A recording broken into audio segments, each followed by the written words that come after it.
Hello and welcome back. We've got an invitation today, an injunction, a message that is very, very important. We do well to listen to it. And it's to not let our mind slip away. Don't let your mind slip away. Don't let it slip away. All right. This is the kind of message that most of us expect to see on the spiritual path, isn't it? Because, like it or not, this is mind training. This course just comes out and says this is a course in mind training. So if you're brand new, welcome. That's what you're getting into. Why would you want to do that? Well, quite simply, when our mind slips away, we're stuck in our habitual patterns, the patterns that you have told yourself that you want to break free of.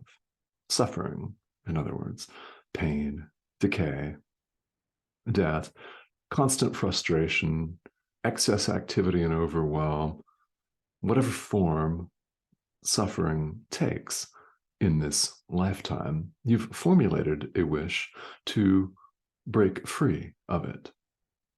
You've formulated the thought that there's got to be a better way. There's got to be a different and more loving way. There's got to be a way out of all of this crap. And there is. You've formulated this thought, or you would not be watching this. You would not be interested in spirituality in general, much less A Course in Miracles, which states quite clearly this is a course in mind training. Naturally, of course it is. What else would it be? What else would it be? As you know, setting the ego aside requires practice. It requires vigilance. It's not a tropical vacation where we can just let our mind wander.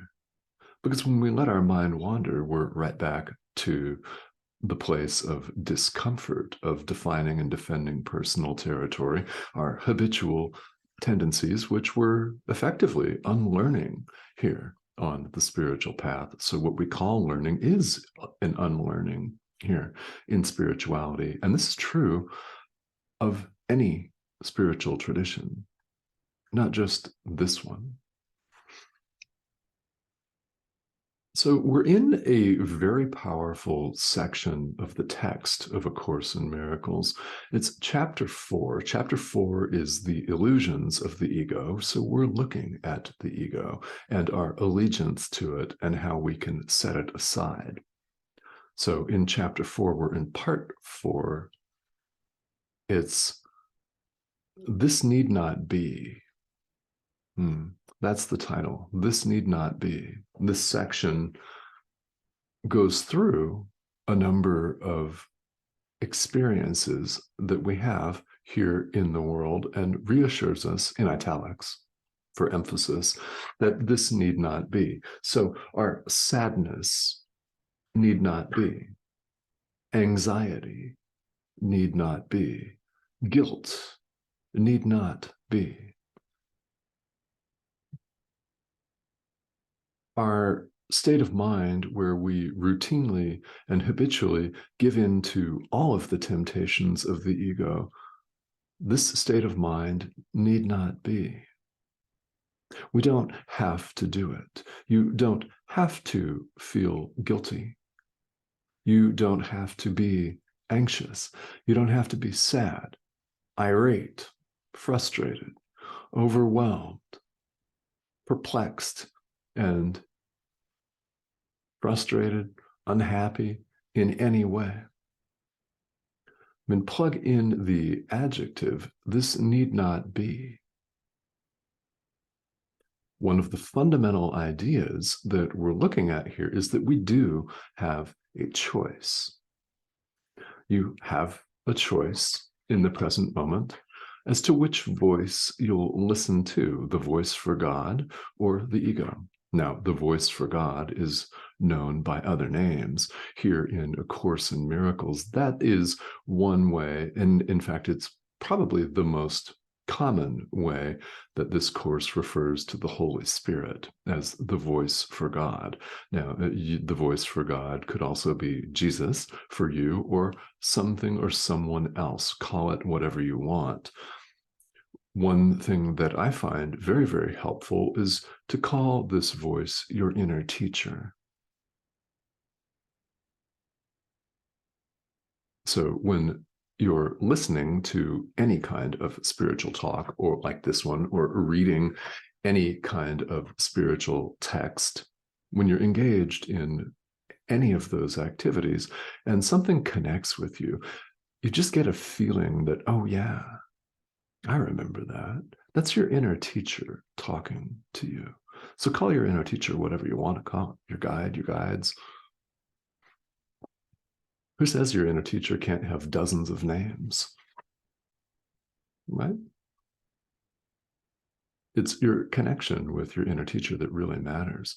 Because as we see here in learning and practicing this course, our inner teacher guides us.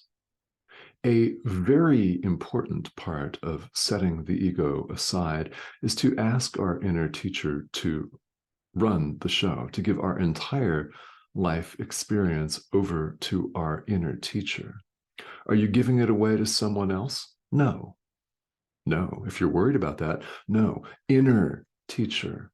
Inner teacher. Your inner teacher is part of your own mind. It's that part of mind that sees truly and is guiding you to do the same. It's part of you. So in giving all of your experience over to the Holy Spirit, you're not handing over the keys to all of life to a foreign power, something outside of you. Guess what? There is nothing outside of you. That's true because each and every one of us is the Son of God. The Son of God does not refer to simply the historical Jesus and no one else. It's all of us. And who we are has never left our source. Yes, capitalize the S. What else? Our reality as spirit is something that may seem completely off the wall and abstract to you, but perhaps you've gotten some very, very powerful glimpses of this.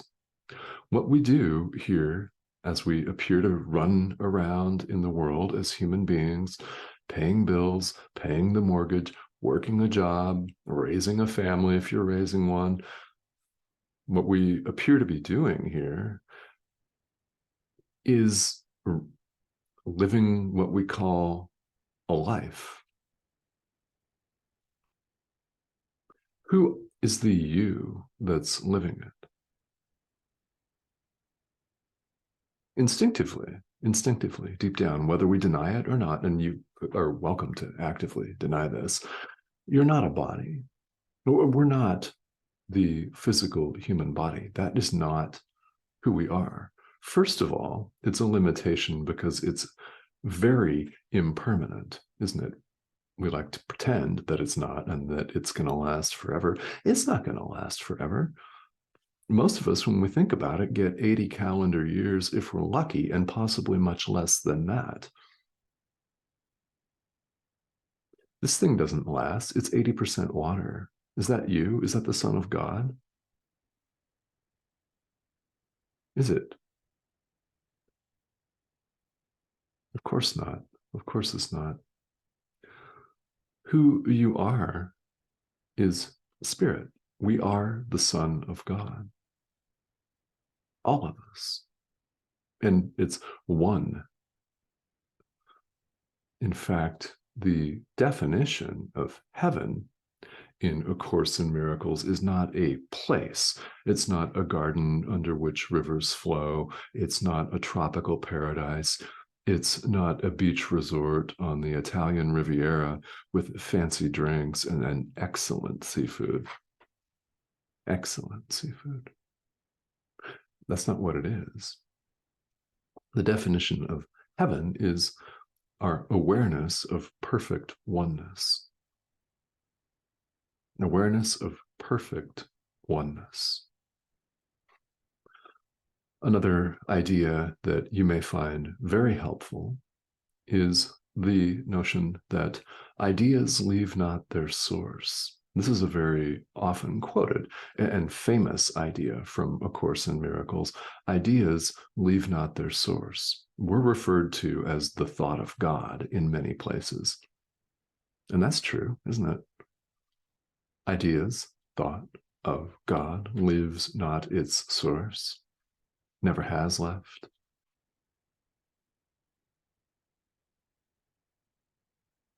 You get where I'm going with that.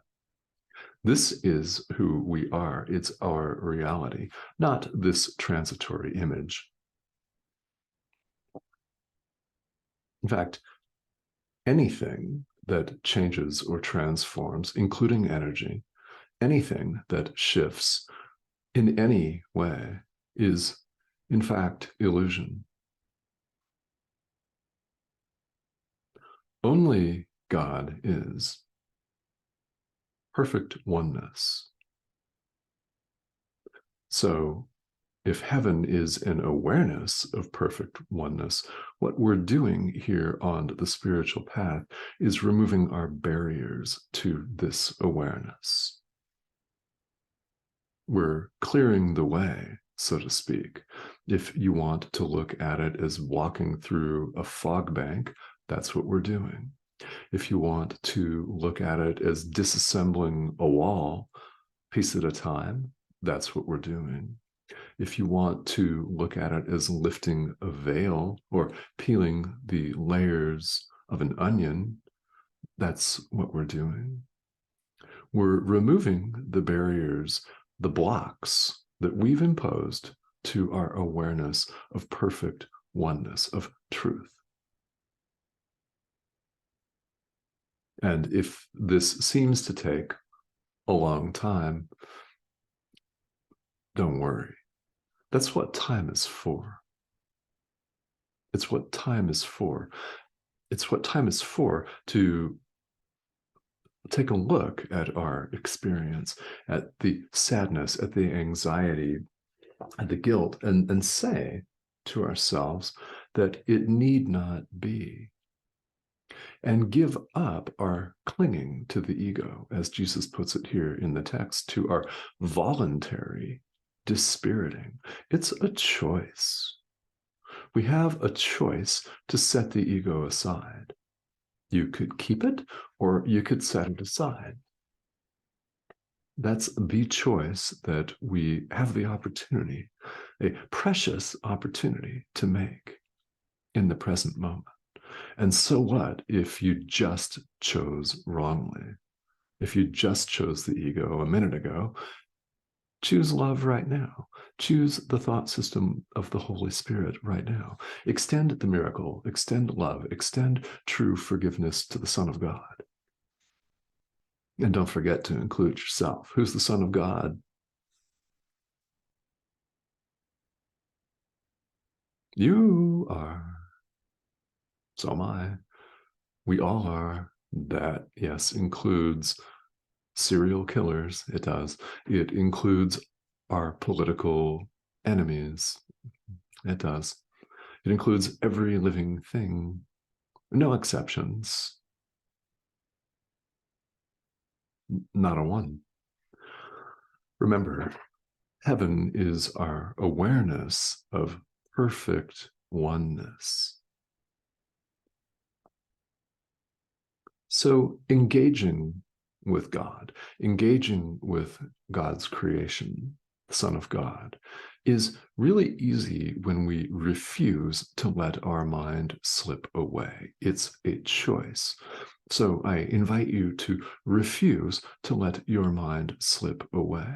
If you're going through the workbook for students here in this course, go through that and really give it your best effort. Every time you remember the idea for the day, bring your mind back to it. And if it involves a practice period, do that. If you're not going through the workbook, anytime you remember to forgive, do it.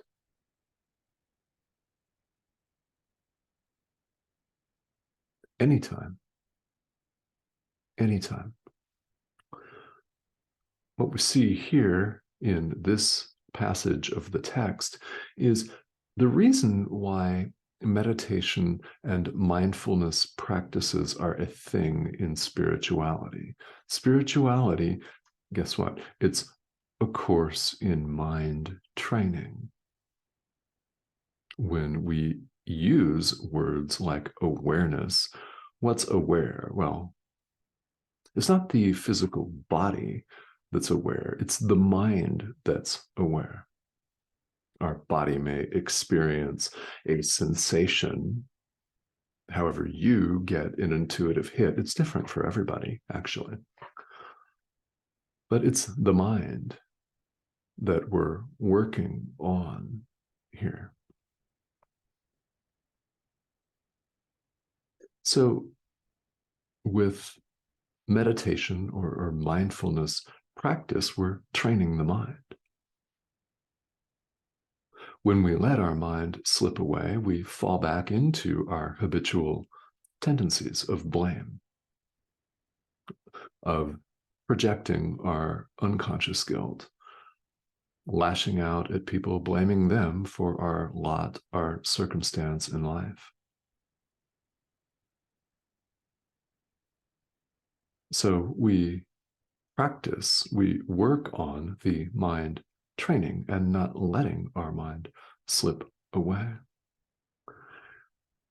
And the reason that we seem to find this so hard is not because we're unable to concentrate. We're able to concentrate. We're able to fixate, each and every one of us, aren't we? What are we fixating on? That's a good question, isn't it?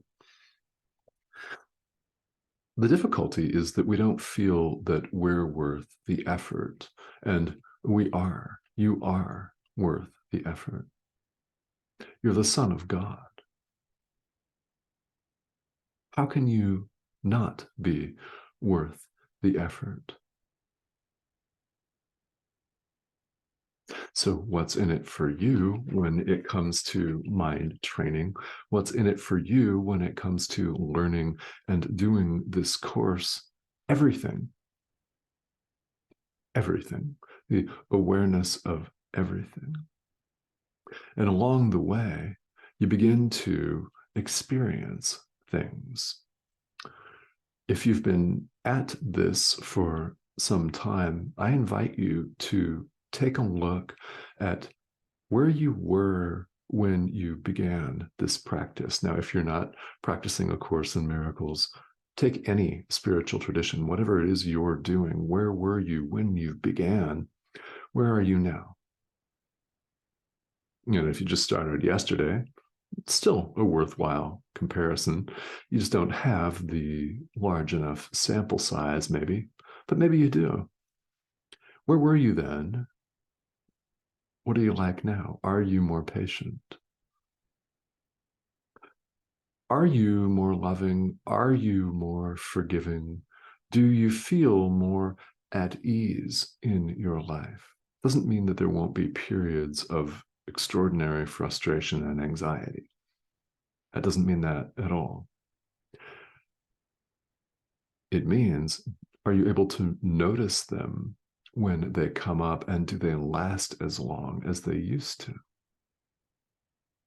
Are you calmer? Are you more peaceful? Are you more loving? Are you more certain? Certain of what? Your reality, as the Son of God, your own power. The mind is very, very powerful. We're told in another part of A Course in Miracles that we're much too tolerant of mind wandering. And isn't that the case? So, however you're practicing this material, my invitation to you is to bring your awareness back to the forgiveness work that we're all doing here. And if you're going through the workbook, bring your mind back to the idea of the day. It's the same thing. You can rightly view all of life as a living, breathing, waking meditation. You can. When you notice yourself distracted, simply bring your awareness back to the object of meditation, just as you would the breath or a mantra in a formal sitting practice.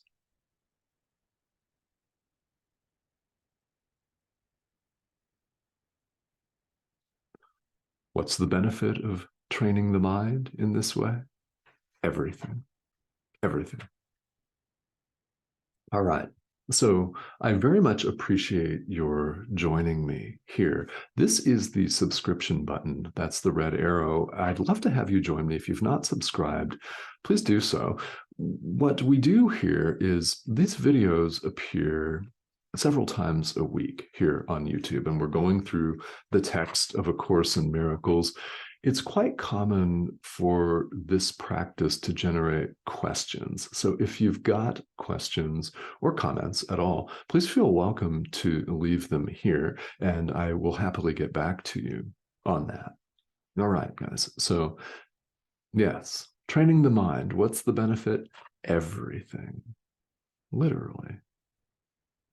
And nothing less than that, right? Nothing less than that is worthy of the Son of God. I invite you to start seeing yourself that way, because we're well worth it. All right, guys, thank you. I will talk to you very soon.